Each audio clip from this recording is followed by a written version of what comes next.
Congressman Adam Schiff, he's the top Democrat on the House Intelligence Committee, and as such is cleared to look at the most sensitive intelligence that we've got as a country. Congressman Schiff, thank you for being here. It's good to be with you. I know you never talk about anything you can't talk about, but can you tell us if you learned anything today that you did not previously know? Well, I think we learned more, myself included, about the precise details that led up to Michael Flynn's firing, in the sense of the conversations that Sally Yates had with the White House, when those took place, the details about how often she went to the White House, what White House counsel had to say. All of that, I think, was new to the public and also new to members of the committee. It's one of the reasons why I think the open hearings are so valuable. Yes, there are things they can't share in open session, but there's a lot they can. And I think it's very important for the country to understand as much as possible about this. And I think you put your finger on a lot of what's distressing. Here we have a situation where the acting attorney general warns White House counsel that they've got a problem with Mike Flynn, that the underlying conduct is problematic, that the lying is problematic. And what do? They end up firing her. And only later, when it becomes public, do they fire Mike Flynn. In terms of that gap, that 18-day gap, Sheldon Whitehouse opened up his remarks today by noting the parallels with the 18-minute gap on the Watergate tape, which was, I thought, artful. But there is this 18-day period.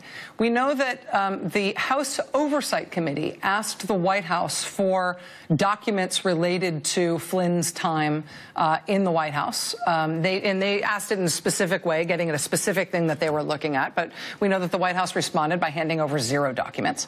Is there a way to get at figuring out what was going on with that delay? I mean, it is a remarkable thing for the acting attorney general to have warned about a national security threat, in effect, in the person of the national security advisor. The White House spokesman did say the president himself was informed of that information, and still they kept him for nearly 3 weeks. Is there, as an investigator, is there any way to get at what was going on or what might have motivated that delay? Well, there certainly is. You can obviously bring people from the White House before an investigative committee. You can request documents from the White House. On some of this, they'll make a claim of executive privilege, but there's a lot that may not be privileged. And even in cases where there is an executive privilege that the administration has claimed in the past, they have generally allowed themselves to waive that privilege when there's a crime that may have been committed.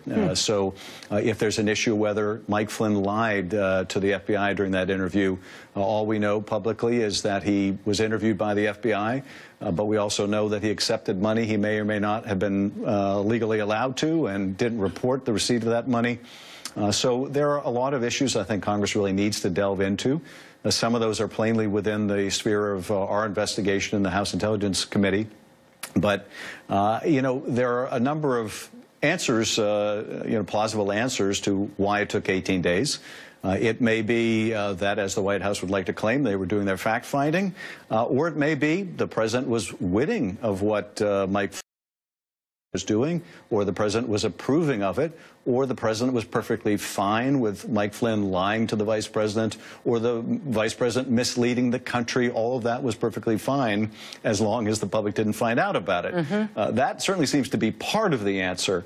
But how much may also be involved in terms of the president's own knowledge or others in the White House? It's hard to imagine that Sally Yates' conversation with White House counsel wasn't shared broadly within the White House.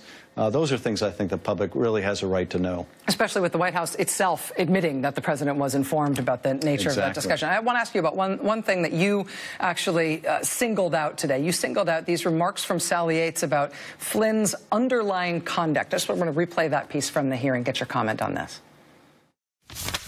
The first thing we did was to explain to Mr. McGahn that the underlying conduct that General Flynn had engaged in was problematic in and of itself. On January 24th, you just testified that National Security Advisor Flynn was interviewed by the FBI about his underlying conduct, and that underlying conduct was problematic because it led to the conclusion the vice president was relying on falsehoods. What was that underlying conduct? Again, I hate to frustrate you again, but I think we're going to have to, because my knowledge of his underlying conduct is based on classified information, and so I can't reveal what that underlying conduct is. She will not reveal what the underlying conduct is, but she says that she explained to the White House that aside from, separate and apart from him lying, to other White House officials and the vice president. The underlying conduct of General Flynn was itself problematic. Do we know what this is? Do you know what this is, and we're just not allowed to know because it's classified? Well, I'm on the same limitation that Sally Yates is, so I can't go beyond what she had to say. But it stood out to me because most people, I think, viewing this have taken a certain perspective on Flynn's lying to the vice president misleading the country. And obviously those false statements by the National Security Advisor, highly problematic. The fact that he could be compromised by the Russians, highly problematic. But what Sally Yates also said is the underlying conduct, the conduct about which he was evidently lying itself was problematic. And that is significant. You know, hopefully in time, the investigation can declassify or reveal the conduct that concerned her, or the administration can declassify it, because I think as much as the public can be informed of these matters, they should be informed. Yeah. And to me that, anyway, there's a lot of headlines that came out of today, but the fact that separate and apart from whatever he was lying about, the thing he was lying about itself was a problem in the eyes of the Justice Department is a new revelation for those of us who've been observing this as it unfolds. Congressman Adam Schiff, the top Democrat on the House Intelligence